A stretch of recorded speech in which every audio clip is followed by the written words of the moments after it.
Hi, welcome to this video where I will show you step by step on how to connect my MetaMask to Pancakeswap. First, you go to Pancakeswap website. Once you're there, on top right hand side you click where it says connect wallet.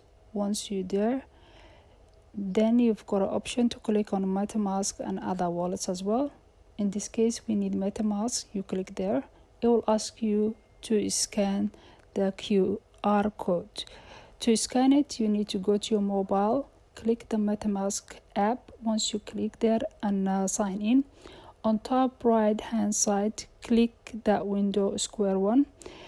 Once you click there, it will come up to scan the QR code. Once you scan it, it will ask you to connect. Once you click connect, and then it will ask you to sign in, and then you sign in to approve to connect it fully to Pancakeswap. Once you do that, you will see on top right hand side that your wallet is connected to Pancakeswap.